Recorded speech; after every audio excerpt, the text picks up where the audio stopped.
Well, folks, it's another day. You know what that means. It's another day of Kamala Harris being asked 0 questions. That means it's time to update our calendar. It has now been 25 full days that Kamala Harris has been the de facto Democratic nominee and has answered 0 questions from the media. And you would think that might bother some people in the media. But as it turns out, nope, not really. They're mildly perturbed, or at least they have to pretend they're mildly perturbed about half a second every day. Then they go right back to bootlicking Kamala Harris. And this is the untold story of the last 20 years in American politics minimum. Basically, since Barack Obama came onto the national scene, no one in the media has had any curiosity about asking Democrats questions. That's how you get 25 days of Kamala Harris ousting her boss as the presidential nominee, who is, by the way, still serving as president of the United States, despite his obvious senility. You get 25 days of her just getting glowing media coverage, a media massaging her shoulders, bootlicking her at every turn. And she's able to get away with this, and it does have a real-world impact. I think that the change in how the media actually did their job probably started with Barack Obama. I'm old enough to remember the Clinton era. When Bill Clinton left office, I was 16 years old. So I kind of remember the Clinton era. And the media, well, they were willing to treat Bill Clinton with some kid gloves. They did break some pretty major stories, ranging from Travelgate to Chinagate to obviously the Lewinsky scandal, which got preempted by Matt Drudge. So they actually sort of kind of did their jobs. And then, of course, during the Bush administration, they hated George W. Bush, so they did everything they could to cover every small peccadillo anyone involved in the Bush family or the Bush circle was involved in. And then we got to Barack Obama. And when it came to Barack Obama, the media decided that now, at long last, their Messiah had come. And they no longer were able to ask any questions of Barack Obama. In fact, asking questions of Barack Obama would be seen as gauche. It might be a little racist. They didn't want to do that. So instead, they decided they were going to become the full-fledged Praetorian Guard for Barack Obama. And then, because Barack Obama reshaped the nature of American politics, and because the media had spent 8 years with their muscles atrophying, they were no longer able to journalism for Democrats. They, of course, were able to go hard at Donald Trump. Everything Donald Trump did and did not do became front-page news. We had 4 long years of them claiming that there had to be, just around the next corner, evidence that Donald Trump was, in fact, a stooge of Vladimir Putin. Everything Donald Trump ever did was the most scandalous thing anyone had ever done for 4 long years. And then, of course, Donald Trump lost the election in 2020 and then went right back to that comforting, warm, urine-filled kiddie pool that was the Barack Obama years. And they're there right now, and they're enjoying it. They had like a 3-week intermission where they were basically forced by circumstance and by the incompetence of Joe Biden to do their job. And it must have been unusual for them. It's like they were suddenly hit with a volt of electricity, and they had to actually get up and walk around. But it turned out that wasn't journalism being alive. That was like the experiment with frogs, where you are able to galvanize a frog, and suddenly it moves a little bit, even though it's dead. It's effectively that. For 3 weeks, they were galvanized into the imitation of journalism, and that was them asking about Joe Biden's health and trying to figure out what his level of decline was and going to their sources. And then it turns out, nope, they were dead after all, because Kamala Harris comes in, and suddenly they're just as incurious as they ever were about Barack Obama. And here's the thing. The American people know it. The American people know it. They know what the legacy media are. There's an amazing clip that was making the rounds yesterday. It was from Stephen Colbert's show. This would have been actually on Monday night. Stephen Colbert had on Caitlin Collins from CNN. And Caitlin Collins was obviously talking about how terrible Trump is and what a terrible job he's doing and how Kamala Harris has all the momentum and all of that sort of thing. But that's not the interesting part of the clip. The interesting part of the clip is that Stephen Colbert says, in all seriousness, in perfect seriousness, with a straight face, that the legacy media are objective, that CNN is objective, and listen to the reaction of the crowd. Again, this is a crowd who opts into viewing The Late Show with Stephen Colbert, which means that they are all on the left. Nary a right-winger in this crowd. No right-winger goes to New York and is like, you know what I'd love to do? Go watch Stephen Colbert tonight. That is not a thing. Everyone in that crowd is voting for Kamala Harris, but even the crowd voting for Kamala Harris listens to this and they go, no way. Trump has kind of been thrown on his heels by this, and he's not really sure how to go after Vice President Harris. He knew his attack lines on President Biden. He really has struggled with how to go after someone who's 20 years younger than him, who is a different gender, a different race. It's kind of been this moment where he has not been able to coalesce around a single attack line. I know you guys are objective over there, that you just report the news as it is. No, I know. CNN makes a... I know that's supposed to be a laugh line? I wasn't supposed to be, but I guess it is. Okay, That is an incredible admission, number one, by Stephen Colbert. That's not supposed to be a laugh line. But more importantly, listen to the natural reaction of the crowd. He says, I know you guys are supposed to be objective, that you just cover the news. That's an amazing thing for people to laugh at. But the media have become such a laughing stock that every normal American looks at CNN and what they see is a left-wing outlet, which is correct, which is why in the end, maybe Kamala Harris can't get away with this. The media are doing their damnedest to help her steal this election. When I say steal the election, I don't mean like she's going to change the votes, or she's going to rig the ballot boxes or anything like that. But to steal the election means to completely obscure the record and positions of one of the candidates, to completely hide every piece of relevant information about that candidate in favor of attacking the other candidate so that the candidate you prefer ends up in the White House. And that's what the media are doing right now. The media have become a laughing stock. We can all see it. It's perfectly clear. I'll tell you something else perfectly clear. There's only one cell phone company that gives you free premium access to the media you actually care about, and it is Pure Talk. This might be the best offer Pure Talk has ever come out with. Listen to this. When you switch your cell phone service to Pure Talk on a qualifying plan, you get a free 1-year insider subscription to Daily Wire Plus. That's right. Take advantage of unlimited talk, unlimited text, 15 gigs of data, and mobile hotspot on America's most dependable 5G network for just $35 a month, and you will get 1 year free of Daily Wire Plus. The Daily Wire Plus Insider Plan gets you access to our entire library of movies, series, and documentaries, including Lady Ballers, What is a Woman, Mr. Bertram, Run, Hide, Fight, and more. Plus, you'll get all our daily shows uncensored and ad-free. The only way you can get this special offer is by going to puretalk.com/Shapiro. I'm telling you to stop overpaying for your cell phone plan for a long time. You haven't made the switch over to Pure Talk yet. Now would be the time. Go to puretalk.com/Shapiro today. Switch to a qualifying plan. Get 1 year free of Daily Wire Plus Insider. It's an amazing deal. You get the best cell phone coverage in the country. Plus, you get 1 year free of Daily Wire Plus Insider. That's puretalk.com/Shapiro today. puretalk.com/Shapiro. What they did with Hunter Biden in the last month of the 2020 election, where they went out and they said it was all disinformation, it was all fake, it was all phony, and then nobody reported on it. They shut it down. Social media wouldn't disseminate any of that information. The entire media are now engaged in the same thing, except not about one story, Hunter Biden and his laptop. They're engaged in that about an entire candidate and everything surrounding her. We still don't know the details of what Kamala Harris knew and when she knew it about, for example, Joe Biden's mental health. For that matter, we still don't know what she knows right now about Joe Biden's mental health. Why is she allowing a clearly senile person to run planet Earth right now? I mean, that's what's happening. And yet there's been no curiosity about that. Why has Kamala Harris been able to switch every position she has ever held to the complete incuriosity of the media? They keep saying, well, eventually we'll get to it. The question would be when? When will you get to it? We're about 800 hours away at this point from the opening voting in Pennsylvania. That is not a lot of time.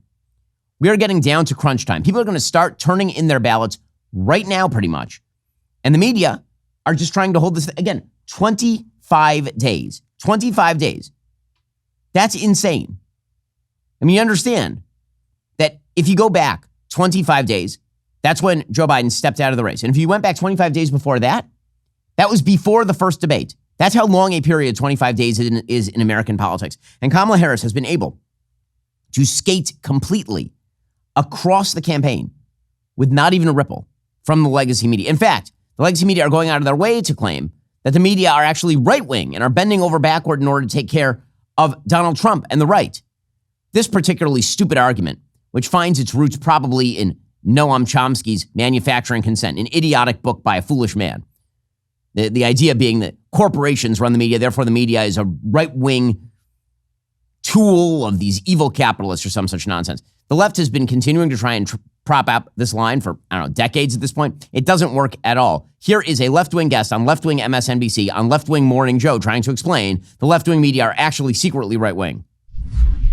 What I call the both sides media in this book has given them cover to act this way. And it's, in large part how the media has allowed them to, given them a permission structure to act this way, just because they don't want to be labeled as the liberal media. And so they'll bend over backwards to kowtow to the right and basically act as their assignment editors. Oh, that's right. The right is acting as the assignment editors for the media. I mean, honestly, the gaslighting is so unbelievably strong. And so the media, they were looking for a way to hone in on this particular argument. Jonathan Lemire of MSNBC, he tries to make the argument that when Elon Musk interviewed Donald Trump, and Musk is open about his biases. He says, I'm voting for Trump, I'm supporting Trump. They're saying, no, that was a sycophancy session. But Musk has never lied about what his political perspectives are. The media are lying. They keep hiding behind their faux objectivity to pretend that they are not in some way in Kamala Harris's camp, which they clearly are. Here's Jonathan Lemire attacking Elon Musk. First of all, Trump was not challenged once during this interview. Elon Musk has sort of remade Twitter X as to a sort of a very Trump-friendly platform. He has endorsed him, and he said ahead of time, I'll be up asking softballs. I want to have a conversation. It's about vibes. And that's what we got last night. A vibe established there by Donald Trump standing in front of a portrait of himself as he in tennis gear as he did this 2-hour Twitter Spaces interview. All of this is insane. We're now finding out that yesterday, Vice President Harris was supposed to travel everywhere she goes with the press pool. She ditched her press pool to attend an event at Howard University, according to Peter Doocy. So she is literally ditching the media, and they are all trying to play defense for her. Why? Why? Because they have to. Because without them playing defense, they've got nothing. Literally nothing. She is not a good candidate. She never was a good candidate. Listen, any half-decent politician can read a speech decently from a teleprompter. That is not a difficult job. What is a difficult job is knowing your own positions, being able to speak to those positions, taking on critics, facing down controversy. That's a hard job. But Kamala Harris is not facing down any of that because the media are acting as her Praetorian Guard. Donald Trump, again, is running at the media as much as he is running against Kamala Harris. I mean, the New York Times has an entire display piece called Kamala Harris Found Her Footing in the Spotlight. Did she find her footing in the spotlight? Or has she only been in the spotlight for about 25 days here, and you guys are doing your best to drag her across the finish line? It's a performance worthy of Samwise Gamgee. They're not able to carry the ring of power, but they are able to carry the person who's carrying the ring of power, Kamala Harris, all the way up that mountain. Meanwhile, again, Kamala Harris, she still has a set of positions that are utterly failing in a wide variety of swing states. So the Washington Post, in an accidental bit of journalism, has a piece today titled, In Pennsylvania, Harris Can't Shake Her Anti-Fracking Past. Quote, after years of positioning herself as a climate crusader and ardent opponent of fracking, Kamala Harris has avoided mention of such credentials in this must-win state for Democrats, where natural gas drives the economy, culture, and everyday conversation. Her new approach is proving a tough sell. Many of the swing voters here, whose livelihoods rise and fall with the fortunes of the fossil energy industry, have not forgotten the last time Harris ran for president, when she called for a ban on fracking. It is a position she now disavows. However, these concerns are putting out of reach voters who might otherwise fit the profile of the vice president's target audience. There are people like 31-year-old Emmanuel Paris, whose quest to expand his family's 400-employee construction firm into green energy projects drove him to get a master's degree in sustainability management. He has no doubt climate change is real, but he'll be voting for Trump. Quote, it's not like we can just shut everything else off and switch to solar and wind. So, she has switched her own position on this. Does anyone believe that she's very much in favor of fracking? Joe Biden has spent his presidency attempting to put limitations on investment in oil refineries, only to then try and reverse himself the minute that oil prices started to increase. Joe Biden has banned federal lands for purposes of fracking. Do you think Kamala Harris would be anything different? How about Medicare for all? So literally yesterday, Kamala Harris's campaign has now said that they will not push Medicare for all. That is a shift. Back in 2019, of course, she campaigned on Medicare for all and openly spoke of outlawing private health insurance. Now, according to Fox News, senior White House correspondent Peter Doocy, quote, a campaign official said Harris will not push the subject of single payer or Medicare for all this go around. Now, again, back in January 2019, Doocy specifically asked Harris, how important is it to your healthcare plan to get rid of private insurance companies? And she said, quote, I'm glad you asked. Yes, the bottom line and the most important is everyone have access to healthcare. That is the goal. That is the purpose for me supporting the policy of Medicare for all. Again, that was her stated position, but now she's backing away from this. Well, the only way to back away from that successfully is if the media never see her and never ask a question about it. So far, it's working. Same thing with regard to her bizarrely pro-Hamas positions. Kamala keeps running away from the questions, but there is a question you cannot run away from, and that is if you get behind on your taxes. Handling that alone can be a huge mistake and cost you thousands of bucks. In these challenging times, your best offense is Tax Network USA. With over 14 years of experience, the experts at Tax Network USA have saved their clients millions in back taxes. Regardless of the size of your tax issue, their expertise will work to your advantage. Tax Network USA offers 3 key services: protection, compliance, and settlement. Upon signing up, Tax Network USA will immediately contact the IRS to secure a protection order, ensuring that aggressive collection activities like garnishments, levies, or property seizures are halted. If you haven't filed in a while, if you need amended returns, or if you're missing records, Tax Network USA's expert tax preparers will update all your filings to eliminate the risk of IRS enforcement. Then, they create a settlement strategy to reduce or eliminate your tax debt. The IRS is the largest collection agency in the world. Now that tax season is over, collection season has begun. Tax Network USA can even help with state tax issues. For a complimentary consultation, call today 1-800-958-1000 or visit their website at tnusa.com/Shapiro. That is 1-800-958-1000 or visit tnusa.com/Shapiro today. Do not let the IRS take advantage of you. Get the help you need with Tax Network USA. So the reality is that she picked a vice presidential candidate who has himself engaged in deep relationships with people who are radically anti-Israel. For example, here's Tim Walz praising radical Imam Assad Zaman. He said he has no association with this person, despite the fact that apparently this person's group received about $100,000 in taxpayer assistance for various projects. Here's Tim Walz introducing this particular radical Muslim. I would like to, first of all, say thank you to Imam. I am a teacher, so when I see a master teacher, I know it. And master teacher. Over the time we've spent together, one of the things I've had the privilege of is seeing the things in life through the eye of a master teacher. Amazing, amazing stuff right there. But again, you can escape that sort of scrutiny if you simply hide long enough. And the same thing is happening with regard to the pro-Hamas crowds that are expected to show up in the streets of the DNC. So the DNC, it's supposed to be just a wonderful show of joy, so much joy. Can you feel the joy? By the way, it is amazing how the media are able to NutraSweet this thing. Most Americans are not feeling good about the country right now. They don't feel good about the economy. They don't feel good about our foreign policy, and they shouldn't. But because there is a face that is not Joe Biden or Donald Trump, now the media are saying, you feel the joy, don't you? Now, you may feel joy if you're a double hater, if you hate both these candidates, and you're a swing voter, and you don't want either of these people, and now there's somebody new. But do you feel joyous about the direction of the country? That's the question you should be asking yourself, because Kamala Harris is basically saying she is a representative of joy. But we also know that she has embraced every radical policy position put forward by Joe Biden, including, by the way, his bizarre futzing around in the Middle East, which we'll get to in a moment. According to Politico, when Kamala Harris formally accepts her party's nomination at the DNC next week, tens of thousands of activists plan to greet her with a message: change your stance on Israel or risk losing the election. Asma Mohammed won't be protesting, however. She'll be inside the arena itself, one of 30 uncommitted delegates representing a grassroots voter consortium that has opposed President Biden's support for Israel and its ongoing war in Gaza. In recent weeks, the uncommitted movement has seen the promise of a new path forward for Palestinians thanks to Harris's rise and her pick of Minnesota Governor Tim Walz. See, look how Politico spins this as a positive. So Kamala Harris is associating herself with some of the most radical pro-Hamas people in American politics. She is named as her Jewish liaison a pick of J Street, which is a radically anti-Israel group that was propped up by the Obama administration simply as a tool to fight AIPAC. And now the media are playing this as a big win for her. Look how she's bringing the pro-Hamasniks into the tent. In a statement to Politico, the Harris campaign said the vice president will continue to engage with the Arab, Muslim, and Palestinian community members, pushing to end the war in Gaza and fight to secure a ceasefire deal.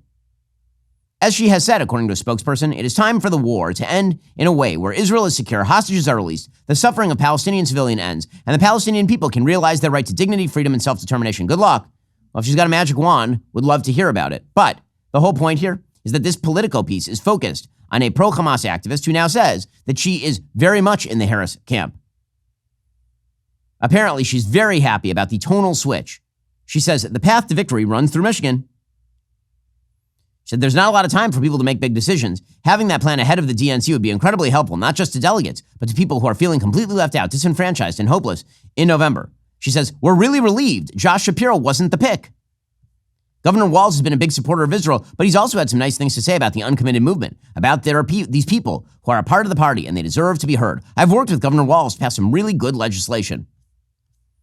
And she is a radical on every topic it is possible to be a radical. And the only way she can get away with it is with the Praetorian Guard. And she has nothing but scorn for them, by the way. Like totally nothing but scorn. So Eric Swalwell, Democratic congressman from California, who most recently was in a congressional hearing with yours truly, not performing particularly well. Well, he was on CNN trying to explain that she doesn't need to ask questions because she's filling arenas. Don't you understand? Why hasn't Kamala Harris laid out her policy agenda? I mean, it's not even on her campaign's website. So she's doing that this week. She's talking, particularly about her economic message. She's also, been going across the country, filling arenas and talking about what she's going to do on the rights that were robbed for women when Roe was taken away, the border crisis that she's going to solve, that her economic policy won't benefit billionaires, but it will benefit hardworking Americans. As she calls it, it's working for working people. Okay, well, thank you for not spilling any of her actual policy positions, but he said the important part out loud, which is, of course, that as long as she can sustain giant crowds and the media really don't rip on her for it, then she can take this thing all the way to the White House without ever answering a question. It's amazing. Harris's spokeswoman, Adrienne Elrod, she was asked about why she won't answer any questions. She's like, don't worry, she's putting forth her own agenda. Like, no taxes on tips. I mean, even in this line, she's lying. It's not her agenda. It's Donald Trump's agenda, and she's stealing it. She certainly, again, has many parts of President Biden's agenda that she helped pass, that she supports, but she's also going to be putting forward her own agenda. And that's something you heard her talk about when she talked about no taxes on tips in Nevada earlier this week. She's putting forward her agenda, which means she never has to answer questions.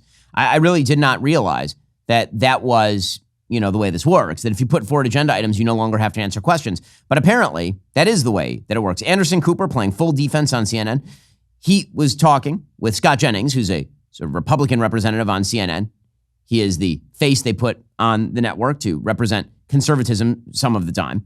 And Anderson Cooper, he was questioned about, her flip-flops. He said, does it matter that she's flip-flopped? Should we even care that she flip-flops? After all, Donald Trump. In the world of Donald Trump, who has flip-flopped on, he'll say anything. And J.D. Vance, who has completely, altered his policy positions, his hatred of Donald Trump to now an alleged love of Donald Trump. In a world where that has happened, does it matter if Kamala Harris is now saying she'll not tax tips as well? Why not? That's amazing. He's on CNN. Shouldn't he be saying, yeah, Donald Trump should answer questions about inconsistencies, and so should J.D. Vance, and so should Kamala Harris.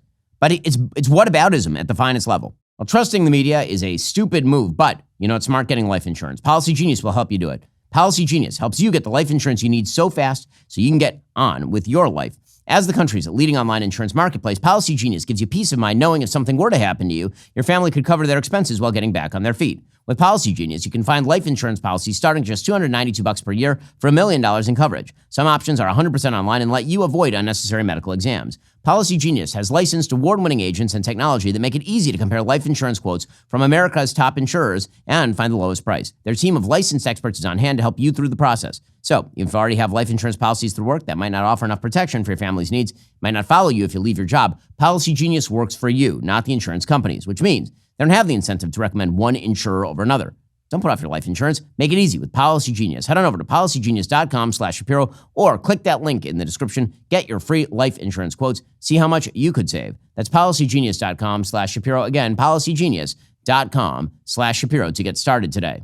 Whataboutism, which is something that the left used to criticize the right for, is when the right does something bad. Donald Trump does something bad, and the right immediately swivels and say, right, but you also do those bad things. And their claim was, right, but the bad things are bad. And that is a fair critique. Now, half of the stuff they called whataboutism was not really that. It was the right saying to the left, you don't even hold the standard. You pretending to hold the standard is ridiculous. Okay, but that's not what's happening here. What's happening now is true whataboutism. From Anderson Cooper right there. He is basically saying she never has to answer any questions because I don't really like how Donald Trump and J.D. Vance answer questions. But it's your job to ask the questions. It is literally your job. You're a journalismer. Journalism, a little bit sometimes. CNN's John Berman, he did point out to this same person, Adrienne Elrod, that she seems to have some time on her hands. She could do an interview. And Adrienne Elrod's like, yeah, but yeah, we're not doing that. It seems like she has time if she wanted to do an interview with a member of the media or do a news conference, correct? There does appear to be that time if she wanted. Well, look, she has said on the campaign trail that she would be doing an interview at some point. She said that, I think, last week during a rope line or when she was talking to reporters. But look, what is important here, John, is that she is taking her message directly to the American people. But not today. All I'm saying is not today. She could do an interview today, I would think, because she's not out there today. Well, look, she's taking her message directly to voters. No, she's not. There is no message. The message so far has been joy, joy, McJoy, joy, face, McJoy, joy, joy, joy, joy. That's been the message so far. Hey, look, here's Megan Thee Stallion shaking her ass on stage, followed by Kamala Harris shouting about joy and how Donald Trump's a big old mean orange man. Then Tim Walz gets up there and he does his knockoff Bernie Sanders routine, and that's taking the message to the people. Now, honestly, maybe this is what the American people deserve. Truly. Maybe what they deserve is a full-on vibes election where we just don't even pretend to care about positions, the most radical positions in the history of American politics over here. Maybe that's what we deserve. If the American people decide to vote for vibes over, for example, like any policy whatsoever, then they deserve we deserve what we get. I mean, again, it's a democracy. In the end, we are to blame for the decisions that we make. With that said, it doesn't help when the media are acting as a wall rather than a window on the Harris campaign. And that continues, by the way, with regard to Tim Walz. The media continue to play a form of defense for Tim Walz's alleged stolen valor. When I say alleged, it's been pretty clearly demonstrated that Tim Walz has been lying about his rank for years, that he's been exaggerating his military service for years, and the evidence keeps on pouring in. In fact, here is an entire montage of Tim Walz falsely claiming to hold a rank that he doesn't hold. As a 24-year veteran of the Army National Guard and a retired command sergeant major. As a retired sergeant major in the Army National Guard out of Minnesota. Retired out as command sergeant major. I spent 24 years in the military, Congressman, as a command sergeant major. I know. Tim Walz is one of those everyday people. Coach to the state champs. Teacher of the year. Command sergeant major. I am a retired sergeant major in the Army National Guard. What I consider to be the responsibility and the privilege of being the highest ranking enlisted personnel ever to serve in Congress. And I'm the Democrats. What rank was that? Command sergeant major. So when you first came to Washington, you were a retired command sergeant major in the Army National Guard. Okay, so he wasn't. According to John Kolb, who became lieutenant colonel of Walz's battalion a few months after Walz retired, quote, he did not earn the rank or successfully complete any assignment as an E9. It is an affront to the non-commissioned officer corps that he continues to glom onto the title. I can sit in the cockpit of an airplane. Doesn't make me a pilot. Okay, so what is his comeback here? He's not answering any questions either. Walz has done no interviews at this point. So how is he responding to all of this? He's saying that he's proud of his service and he's proud of J.D. Vance's service too, which is weird because, half a tick ago, he was suggesting that J.D. Vance was having sex with the family couch. So this is a person who clearly has tremendous respect for people like J.D. Vance. I'm going to say it again as clearly as I can. I am damn proud of my service to this country. And I firmly believe you should never denigrate another person's service record. Weird, because the entire media went out and tried to denigrate J.D. Vance's service record after all of this. Just amazing, amazing stuff. Tim Walz, proud of his service. How proud is he of the unrest that happened in Minnesota under his watch? When half the city burned down? Well, it's for times like that you might be thinking about Burna. Now listen, I'm about as pro-Second Amendment as it gets, but the thought of using lethal force is not ideal for everybody, which is why you need to check out Burna. Listen, there are a lot of situations in life, unfortunately, where you might need self-defense. You might also not want to fire a gun at somebody if you can avoid it because, again, the consequences can be disastrous, not just for the person you're shooting, but also for you or your family. God forbid a mistake. There are tons of reasons why you might need the Burna Ungun, the non-lethal self-defense platform. Lightweight, simple to use. It uses an easy-to-load 5-round magazine and is powered by an 8-gram CO2 cartridge. Burna launchers fire a 68 caliber chemical-filled projectile using patented pull-pierce technology where the CO2 canister is only punctured on the first trigger pull, meaning your launcher is always at the ready. It's capable of incapacitating an attacker for over 30 minutes. It's accurate and effective at over 60 feet. Requires no permits, no background checks. It's interstate travel friendly. With Burna, you will be prepared to defend. The Burna is a safer, more sensible alternative that could potentially save lives on both sides, protecting both the user and the aggressor. Visit Burna.com/Ben. Get 10% off your purchase. That's BYRNA.com/Ben. Check out the latest news about Burna. That's BYRNA.com/Ben. And again, it'd be useful if we had a working media. That would just be the most useful thing in the world. Well, meanwhile, the UAW is joining the party. So there is an entire system here on the left, and that system of the left includes the unions. The unions are stacked in favor of Democrats. They have one of the most corrupt bargains in American politics. This has been true for generations. Public sector unions in particular will negotiate with the people they help elect. So they spend money that they receive from their own union members in order to elect people they then negotiate with. And the people they're negotiating with are elected officials who are negotiating away taxpayer dollars. It's incredibly corrupt. Even in the private sector, there's a lot of pressure that is put by public officials on particular companies who are then elected by the unions. The National Labor Relations Board, one of the most corrupt government bodies in America. I know I've been investigated by the National Labor Relations Board for making a joke because this is what they do. Well, now the UAW is trying to silence Elon Musk in an attempt to curb whatever union support there is for Donald Trump. According to CNN, the United Auto Workers Union on Tuesday filed federal labor charges against Donald Trump and Elon Musk for threatening to intimidate workers who go on strike. Now, you may be asking yourself, wait, Is anyone going on strike? Does Donald Trump have workers who are striking? Like, how? Well, during Trump's interview on X Monday night with Musk, who is also the principal owner of the social media platform, the pair discussed a potential role for Musk in Trump's administration should he get reelected. Trump called Musk, quote, the cutter, and praised Musk for his anti-union stance. He said, I look at what you do. You walk in, you just say you want to quit. They go on strike. I won't mention the name of the company. They go on strike and you say, that's okay. You're all gone. You're all gone. Every one of you is gone. And Musk could be heard laughing. So the UAW is now claiming that this is interference with or restraint or coercion of employees, and that this is a violation of labor law for suggesting he would fire employees engaged in protecting concerted activity, including striking. Absolute insanity. But again, this is part of the problem here, is that the left has spent generations baking their own predilections into the law.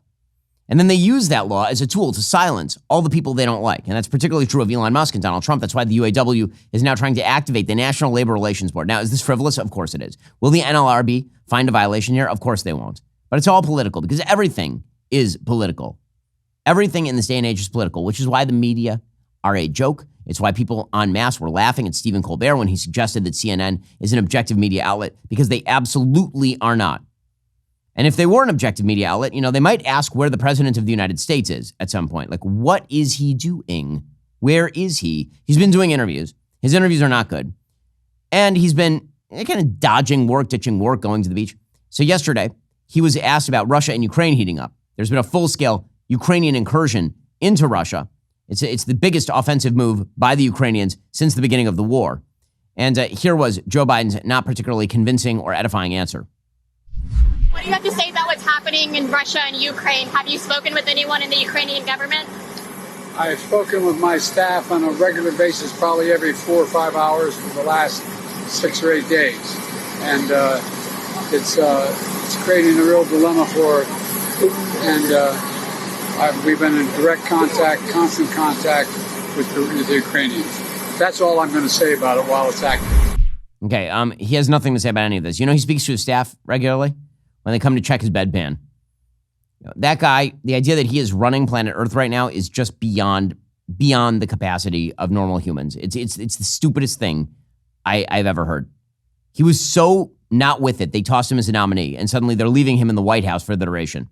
Speaking of which, we'll get to the matters in the Middle East, which continue to heat up despite the best attempts of the White House to tamp them down. First, the same white guys that absolutely demolished the left's gender ideology with What Is a Woman Are Back, they are taking on an even bigger target. Get ready for Am I Racist? It's hitting theaters September 13th. Our own Matt Walsh went undercover as a so-called DEI expert. Let me tell you, the level of absurdity he uncovered is off the charts. You think you know how ridiculous this stuff is? You've seen nothing yet. Now, here is the deal. We need your help to get this film into theaters nationwide. The only way to do that is to pre-sell tickets. So the pre-sale tickets drop tomorrow. It's crucial that you buy them. Why? Well, the more tickets we sell now, the more theaters are going to show it. That's how we fight back against the left's stranglehold on culture. Every ticket sale is a blow against their narrative. When we fight, we win. Period. Pre-sales start tomorrow at miracist.com.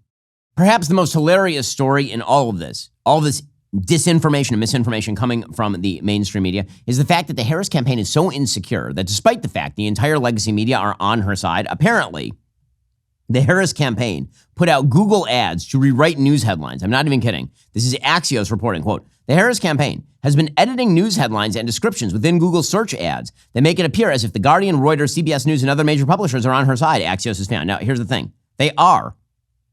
But she is so wildly insecure that she's got her campaign using SEO in order to legitimately change the headlines that appear on Google. It's a common practice in the commercial advertising world that doesn't violate Google's policies, but the ads mimic real news results from search closely enough they have news outlets caught off guard. According to Google's Ad Transparency Center, the Trump campaign is not running these type of ads. The ads say they are sponsored, but it's not immediately clear the text that accompanies real news links is written by the campaigns and not by the media publications themselves. While we understand why an organization might wish to align itself with the Guardian's trusted brand, we need to ensure it is being used appropriately and with our permission, a Guardian spokesperson said. Spokespeople for brands like CNN, USA Today, and NPR, whose links appeared in Harris for President ads, said they were unaware their brand was being featured in this way. So again, when Democrats do it, presumably this is just an act of genius. But if a Republican did it, it obviously would be deeply corrupt. It's truly an incredible thing. She keeps just dumping on the media, and they will take it, because as I've said too many times over the past few days, in the most disgusting image in modern American politics, the Democrat media complex is a human centipede, and they will eat whatever it is that Kamala Harris is serving up. Okay, meanwhile, over in the Middle East, everyone continues to await the possibility of an Iranian attack. Meanwhile, by the way, American troops are being wounded in the Middle East by Iranian forces. According to the Times of Israel, 8 U.S. service members were injured in a drone attack on a base in Syria last week, according to the Pentagon. Reuters first reported that several U.S. and coalition personnel were wounded in a drone attack on Friday at Rumalin landing zone, which hosts troops from the U.S. and other countries in the U.S.-led coalition. Pentagon spokesperson, Air Force Major General Patrick Ryder, tells reporters 3 personnel had already returned to duty. The 8 troops were treated for traumatic brain injury and smoke inhalation. So, again, those forces were carried out by Iran-backed forces. The Pentagon had nothing to say about that. They're hiding all of that. So, in the face of a second-rate power with evil leadership, the United States continues to try and downplay any conflict because they don't understand that the way you actually stop Iran is to scare the crap out of them. That, by the way, is the reason that Iran has not launched a full-scale strike at this point against Israel in the aftermath of the killing of Ismail Haniyeh, the head of Hamas in Tehran. The reason they haven't done that is because they are now scared of the Israelis. The Israelis have done 2 things that directly target Iran in the last 6 months. After Iran launched its 300-missile strike against Israel, none of which actually killed anyone in Israel, Israel then launched a weapon that nobody knew that they had to hit a place very close to their nuclear facility, warning the Iranians, we have tech that you've never even seen yet. So that scared the Iranians. Then Israel killed Haniyeh. The way that they killed Haniyeh is they actually recruited members of the Iranian police in order to actually gain access to his quarters. And so the Ayatollahs are looking around going, I don't know who around here is going to blow my head off. So they are scared. They are scared that if they go full bore, Israel will do something they don't expect. It turns out that fear is an excellent weapon in the Middle East.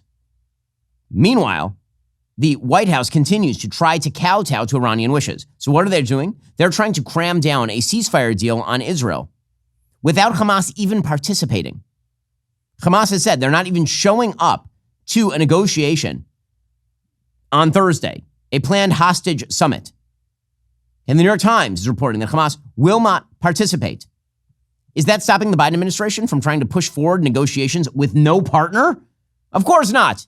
Because what the administration wants more than anything else is to leave Iran intact, to ensure that Iran is not scared, and to end conflict early. And because they're just misbegotten in their foreign policy ideas. They're just totally stupid in their foreign policy. They have 2 central ideas in foreign policy, both of which are dumb. One is the centrality of the Palestinian-Israeli conflict, the idea that if you focus in on that and solve that, all the other problems solve themselves. As it turns out, what the Abraham Accords actually proved is when you ignore that problem, all the other problems solve themselves. So that's dumb idea number 1, which we'll come back to in a moment. Then there's dumb idea number 2, which is that the way to actually achieve peace in the Middle East is through negotiated settlement short of victory. That is actually not how you achieve peace in the Middle East or anywhere else. It turns out in the history of warfare, the wars that tend to be won are wars where you actually win. It turns out that negotiated settlements very rarely lead to long-lasting peace when both sides see themselves as intact in some major way. There's a point that's been made. Great book called The Causes of War, sort of a classic of the genre. The Cause of War by Jeffrey Blaney reviews every war that happened on planet Earth between 1700 and 1987. And one of his major conclusions, Jeffrey Blaney, in The Causes of War, is that the way that you actually get to a lasting peace is not through a negotiated settlement where everyone is a little unhappy. The way you tend to get to a lasting peace, historically speaking, is when you win a war and you scare the other side so crapless that they're unwilling to go up against you again. The point that he makes with regard to, say, World War I. So everyone says, oh, World War I, it was supposed to be the war that ends all war. Why didn't it? And then there are a lot of people who say, well, the Versailles Treaty that ends in World War I, it was too onerous on the Germans. And if it had been kinder, there wouldn't have been a World War II. Or, as he points out, it turns out that the peace that was foisted upon Germany at the end of World War II was a Carthaginian peace. It literally parceled out the country into 2 halves. And then it had Western forces occupying it for the next several generations. There was no more war there. So maybe the problem with World War I is that it was inconclusive, not that it was conclusive. The same thing holds true in the Middle East. And yet the Biden administration, knowing none of these things, continues to push forward an idiotic foreign policy. So Hamas has now sent a signal, according to the New York Times, that the group will not take part in the round of ceasefire talks on Thursday, sending a strong signal any breakthrough in negotiations was still elusive, even as the United States, Qatar, and Egypt were stepping up pressure on Hamas and Israel to reach a deal. Ahmed Abdul Khadi, Hamas's representative in Lebanon, said in an interview Hamas had decided not to participate in the talks because its leaders do not think that the Israeli government has been negotiating in good faith. Oh no, you mean that the hostage-holding, baby-killing group, Hamas, is saying the Israelis are not negotiating in good faith? Well, then we must take them quite seriously, obviously. And the fact that the Biden administration continues to try to foist this thing forward is totally crazy. Hamas, by the way, has no interest in this. Yesterday, they fired 2 long-range rockets. Both fell into the ocean. The goal was to basically scuttle any peace deal here. The reason they're trying to scuttle any ceasefire is because they want to drag in Hezbollah and Iran, hoping that Hezbollah being dragged in the north, Iran being dragged in, will cause Israel to redirect a lot of their military resources away from the Gaza Strip, thus allowing Yahya Sinwar and Hamas to survive in the Gaza Strip. They don't want a negotiated settlement here. And the problem is, you can't get to a negotiated settlement without Hamas releasing the hostages. Iran can't do it. Hezbollah can't do it. Hezbollah and Iran are looking for an off-ramp. There's a point that's been made by David Friedman, the former U.S. ambassador to Israel under Donald Trump. He says, let's review how we got to this sorry place. First, Iran and Hezbollah are threatening war with Israel, but looking for a way to climb down the tree insofar as they will fare poorly in any battle. 2, Iran is hinting it will not attack if a ceasefire can be negotiated. 3, Sinwar is out of weapons and soldiers. All he has is the ability to drag Hezbollah and Iran into a war against Israel. He doesn't want them to stand down. Sinwar is looking for a way to avoid a deal. Up steps his partner, the New York Times, which puts out a front-page piece saying Netanyahu is negotiating in bad faith. Sinwar, grateful to the New York Times for getting him off the hook, says he will not show up to negotiate. So that is the game right now. Nonetheless, the Biden administration continues to put pressure on the Israelis. Unbelievably, Joe Biden's UN ambassador says, the envoy, Linda Thomas Greenfield, she says, the overall goal in the Middle East is to, quote, turn the temperature down. Quote, that starts with finalizing a deal for an immediate ceasefire with hostage release in Gaza. We need to get this over the finish line. Well, if she's got any ideas, we're all ears. If you can somehow get the terrorist group to give up the babies and the women and the people they're holding hostage, then good luck to you. But the reality is, peace breaks out in the Middle East when the giant terror group in the heart of the Middle East, backed by another giant terror state, is largely ignored and isolated. That is when peace tends to break out in the Middle East. That was the secret of the Abraham Accords. It remains the secret of Middle Eastern peace today, except it's not a secret. It's only that idiots refuse to see it. In a similarly stupid piece of news, Tony Blinken, our moronic Secretary of State, he has now put forth a condemnation via his spokesperson, Vedant Patel, condemning Itamar Ben-Gvir, who's a very right-wing member of the Israeli coalition government. Why? Because he went to the Temple Mount on Tisha B'Av. Okay, so as a frequent visitor to the Temple Mount in Israel, because I am a Jew, and the Temple Mount is the holiest site in Judaism, not the Western Wall, not any other place, it is the Temple Mount itself, and because it turns out that it's actually the only place in Israel that you can actually find apartheid is on the Temple Mount, where Muslims are allowed to pray freely and Jews are watched closely and largely banned from praying. Itamar Ben-Gvir went up there on Tisha B'Av, and he said no discrimination. Why Tisha B'Av? Because that particular fast day, which we observed yesterday in the Jewish calendar, that particular fast day is about the destruction of the temple, which, wait for it, was located on the Temple Mount. And then, as it turns out, Muslims, as they very frequently do throughout the history of their religion, decided that they would take a holy site of another religion and build a giant mosque on top of it, which is, again, not rare. They've been doing that in India. They did that in Turkey. Obviously, Istanbul used to be called Constantinople.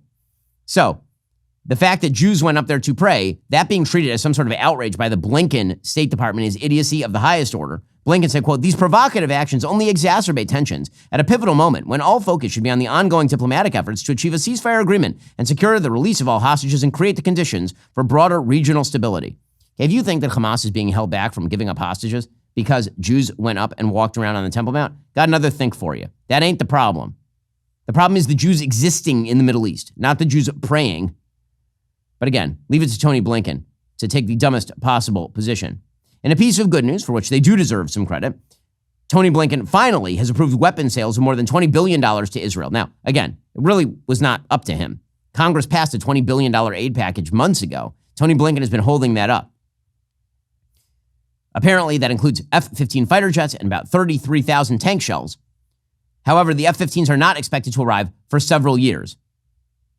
The most notable approval is the sale, again, of the F-15s. Other sales include $774 million in tank shells, $102 million in advanced medium-range air-to-air missiles, $61.1 million in 120-millimeter high-explosive mortar shells, and $583.1 million in tactical vehicles. Now remember, all that money has to be spent on American armaments. Not only that, the contracts of American aid that go to Israel require that Israel spend all spending it's going to do abroad on military aid has to be spent in the United States, generally speaking, for the vast majority of weapon systems. In any case, that is a piece of good news. Another piece of good news is that they are now lifting the 2021 sale of bombs to Saudi Arabia weapons ban. So apparently, maybe, we can hope reality is beginning to set in the absence of President Joe Biden, who again, may or may not be comatose. Alrighty, coming up, we are going to get to this Snow White debacle. Rachel Zegler is just, wow. Wait till you hear this one. If you're not a member, become a member. Use code Shapiro. Check out for 2 months free on all annual plans. Click that link in the description and join us. Republicans are Nazis. You cannot separate yourselves from the bad white people. Growing up, I never thought much about race. It never really seemed to matter that much, at least not to me. Am I racist? I would really appreciate it if you left. I'm trying to learn. I'm on this journey. If I'm going to sort this out, I need to go deeper undercover. They gonna say I'm racist. Joining us now is Matt, certified DEI expert. Here's my certification. And what you're doing is you're stretching out of your whiteness. This is more for you and less for you. Is America inherently racist? The word inherent is challenging there. I want to rename the George Washington Monument to the George Floyd Monument. America is racist to its bones. So inherently. Yeah, this country is a piece of shit. White. Folks. White. Trash. White supremacy. White woman. White boy. Is there a black person around here? There's a black person right here. Does he not exist? Hi, Robin. Hi. What's your name? I'm Matt. I just had to ask who you are because you have to be careful. Never be too careful. They gonna say you racist. In theaters September 13th, rated PG-13.